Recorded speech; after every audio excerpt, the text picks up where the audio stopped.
Let's talk about something that stings a little, realizing that someone we care about doesn't actually care about us. It's uncomfortable, right? It shakes something deep inside because we all want to believe the best in people. We all want to assume that if we show up with kindness, vulnerability, and love, others will meet us there.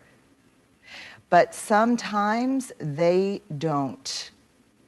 If you ever want to know where you truly stand with someone, set a boundary, just one. It doesn't have to be dramatic. It could be as simple as saying, hey, I can't talk right now. Can we catch up later? Or I'm not comfortable discussing that. Then watch. People who genuinely care about you will respect that boundary, even if they don't fully understand it. They might ask questions, they might need time to adjust, but they won't guilt trip you, pressure you, or make you feel selfish for advocating for yourself. But people who don't care, their response will tell you everything. They might laugh it off like it's a joke. They might push back with phrases like, oh, come on, don't be like that. You've changed. You're being difficult.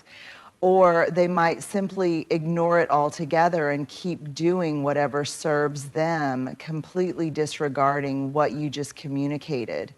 This is not an accident.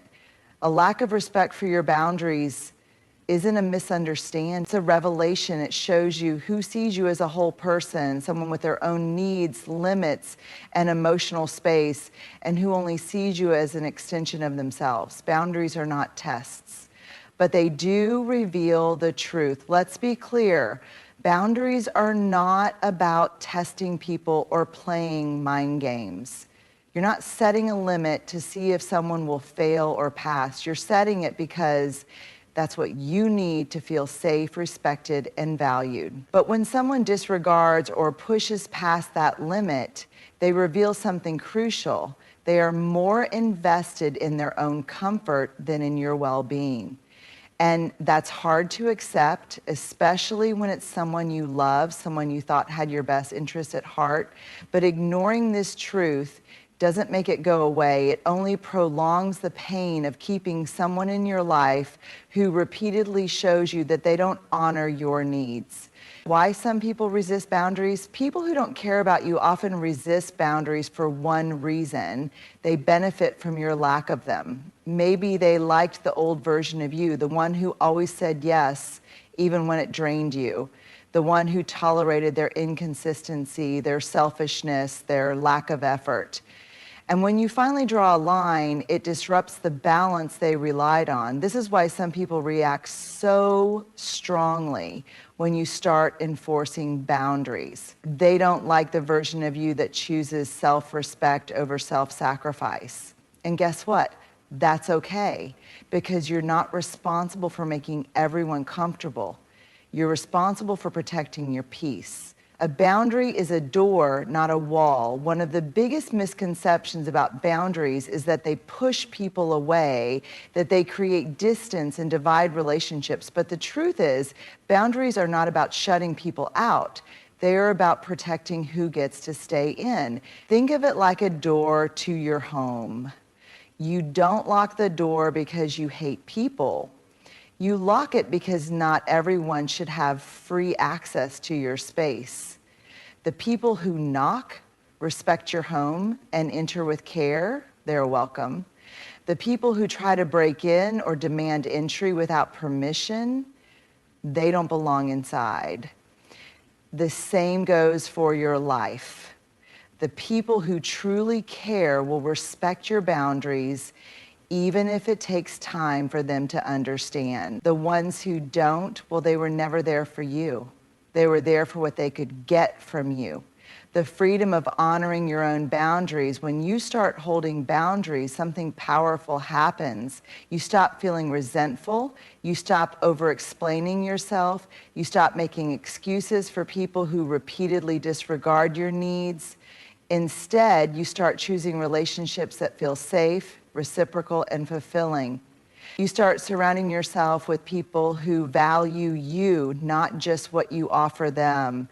And most importantly, you start showing yourself the love and respect you always deserved.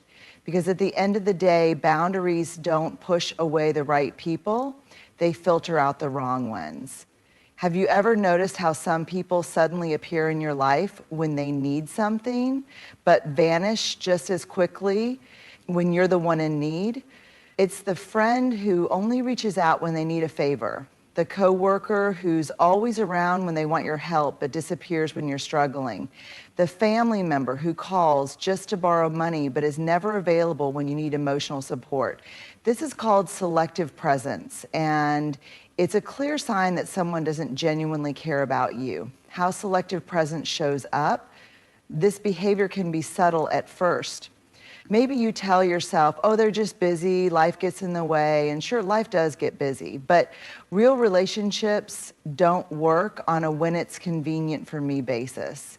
If someone only reaches out when they need something from you, that's not connection, that's transactional. And the moment you stop providing what they need, they stop showing up. Here are some common patterns of selective presence. They only text or call when they want a favor. You won't hear from them for weeks or months until they need a ride, money, or advice. Suddenly they remember your number. They are absent during your struggles. When you're going through something difficult, they're nowhere to be found. No calls, no check-ins, no words of support. But the moment they have a problem, they expect you to drop everything for them. They engage on social media, but not in real life. They'll like your posts, maybe even leave a comment, but they don't actually invest time in your life beyond surface level interactions. They're available for fun, but not for hard moments. If there's a party, a vacation, or something entertaining, they're the first to RSVP, but when you need a shoulder to lean on, suddenly they're too busy. Why this hurts so much? At first, you might not even recognize what's happening. You're just happy to hear from them. Maybe you even feel useful, valued, or needed. But over time, a pattern starts to emerge. You start noticing how one-sided things feel, how drained you are after interacting with them, how your needs are never part of the equation. And the truth is, relationships built on convenience are not real relationships. Real care means being present even when there's nothing to gain. It means showing up not just when it's fun or easy, but also when it's hard and inconvenient. Why people behave this way. People who engage in selective presence often see relationships as a tool rather than a bond. They don't invest in people, they invest in benefits. Their priority is what they can get, not what they can give. Sometimes it's not even intentional. Some people have been conditioned to operate this way, focusing only on their own needs without realizing how it affects others. But intentional or not, the impact is the same. You feel used, unseen, and undervalued. How to respond to selective presence, recognize the pattern. The first step is acknowledging that this behavior isn't normal or acceptable in a healthy relationship. If someone only shows up when they need something, it's not a friendship, it's an exchange. Stop overgiving. If you constantly give your time, energy, and emotional labor to someone who never reciprocates, it's time to pull back. A relationship should feel mutual, not like an unpaid job. Set boundaries. If someone reaches out only when they need something, try saying, I can't help with that right now. I've noticed we only talk when you need something. That doesn't feel good to me. I value relationships that are balanced. I need more than just a when it's convenient connection. See what happens when you stop initiating. If you stop reaching out first, do they make an effort to connect with you? If not, that tells you everything you need to know. Prioritize people who show up. Instead of focusing on the ones who don't, shift your energy toward the people who do care. Invest in relationships that feel mutual, where presence is consistent, not just convenient. We often think that when someone doesn't care about us, it will be obvious. We imagine dramatic betrayals, explosive fights, or clear acts of abandonment. But in reality, one of the most painful ways people show they don't care isn't loud, it's silent. It's a lack of emotional investment. It's the friend who never asks how you're really doing, the partner who listens but never truly hears you, the family member who shrugs off your struggles like they don't matter. It's subtle, but it's powerful. Because nothing is more exhausting than pouring your heart into a connection with someone who refuses to meet you there. What does lack of emotional investment look like? Not everyone expresses emotions the same way, and that's okay. But someone who genuinely cares about you will make the effort to be present, engaged, and emotionally available, even in their own way. When someone lacks emotional investment in you, certain patterns start to emerge. They don't ask about your life. Think about the last time you had a conversation with them. Did they ask how you were doing beyond surface level questions, or did they just talk about themselves? People who care about you make an effort to check in, not because they have to, but because they want to. They listen without truly engaging. Ever share something personal only to be met with a distracted, "Oh, that's crazy," or a half-hearted, "Yeah, I hear you"? That's a sign of someone who is physically present but emotionally absent. They might nod along, but they're not actually connecting with what you're saying. They never remember important details. You've told them about your big work presentation, your stressful week, or something that's been weighing on your heart, but the next time you talk, it's like they've completely forgotten. Someone who is invested in you remembers the little things because you matter to them. They minimize your feelings. When you express your emotions, do they acknowledge and validate them? Or do they brush them off with phrases like, "You're overthinking it, it's not that big of a deal"?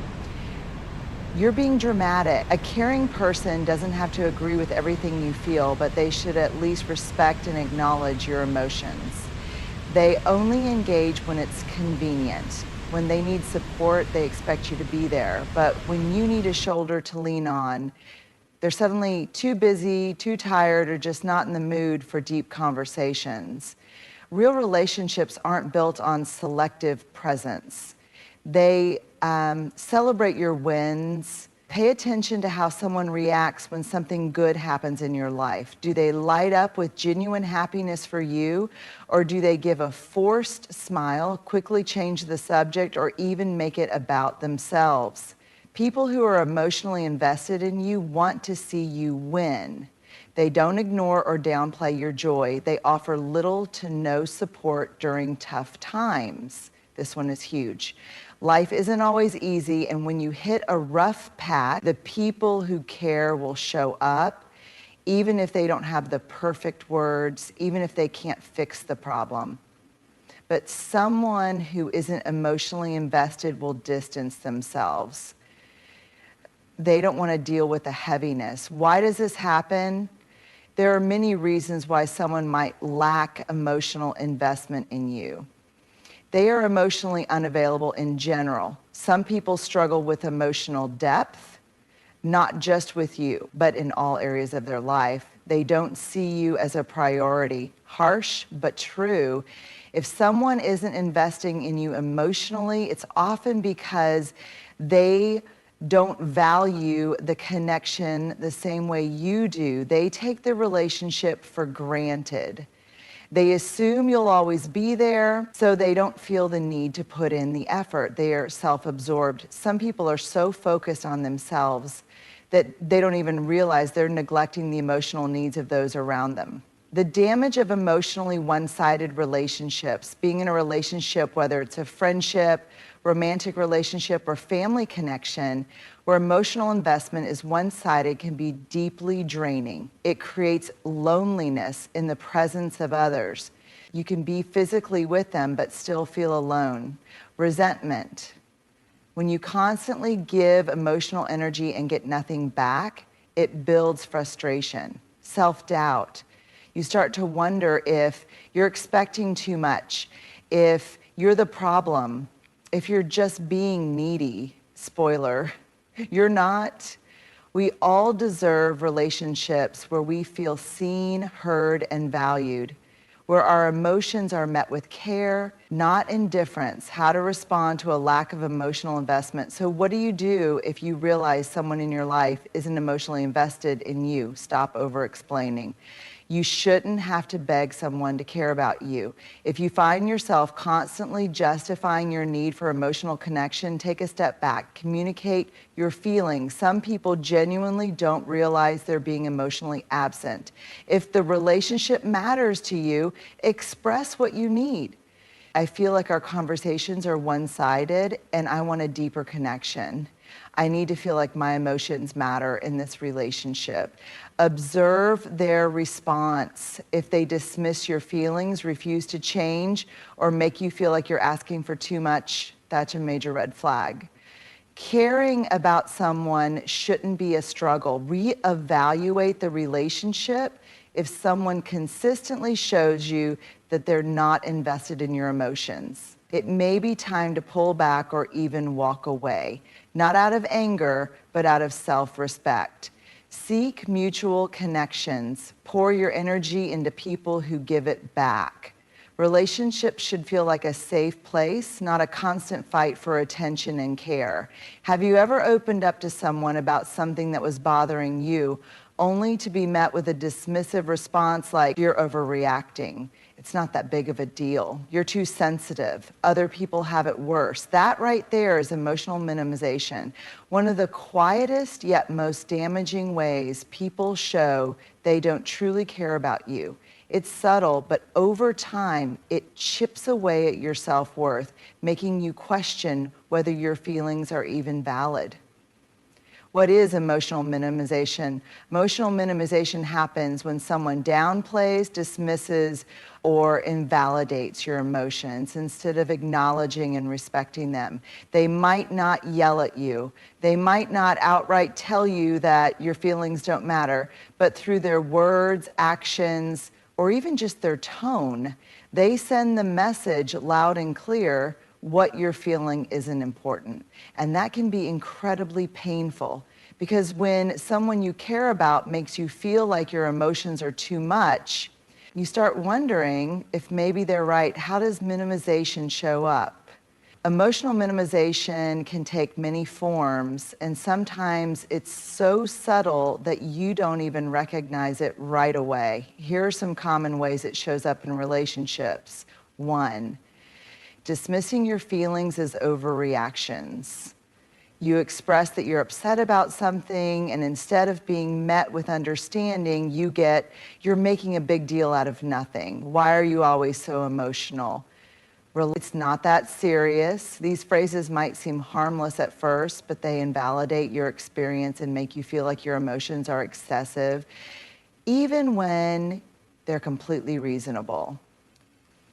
2, comparing your pain to others. Have you ever shared something that was hurting you only to hear, "Other people have it so much worse. At least it's not as bad as insert someone else's struggle. You should be grateful. It could be worse."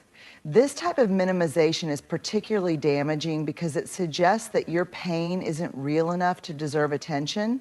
But pain isn't a competition. The fact that someone else might have a different struggle doesn't make your emotions any less valid. 3, making jokes about your feelings. You open up about something that's been weighing on you, and instead of support, you get, "Oh, here we go again. You're so dramatic. You always take things so personally." Sarcasm and humor can be ways to deflect discomfort, but when someone constantly turns your emotions into a joke, it creates a toxic dynamic where you feel like you have to laugh off your pain instead of addressing it. 4, ignoring or changing the subject. Sometimes minimization isn't about words, it's about a lack of words. You share something important, and instead of engaging, change the subject completely. Respond with a half-hearted, "Oh, that sucks," and move on. Ignore it altogether, acting like you never even spoke. When this happens repeatedly, you start feeling invisible, like your emotions don't even register to them. 5, offering quick fixes instead of emotional support. Instead of actually acknowledging what you're feeling, they jump straight to problem solving. "Just do this and get over it." You should try being more positive. "If I were you, I wouldn't let it bother me."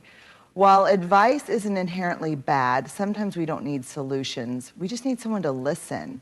When someone constantly tries to fix things instead of sitting with you and your emotions, it can feel like they're more interested in shutting down the conversation than actually understanding you. Why do people minimize others' feelings? It's easy to take emotional minimization personally, but in many cases, it has nothing to do with you and everything to do with them. Here's why some people behave this way. One, they are emotionally unavailable. Some people struggle to handle emotions, both their own and others. They minimize because they don't know how to engage with feelings in a deep or meaningful way.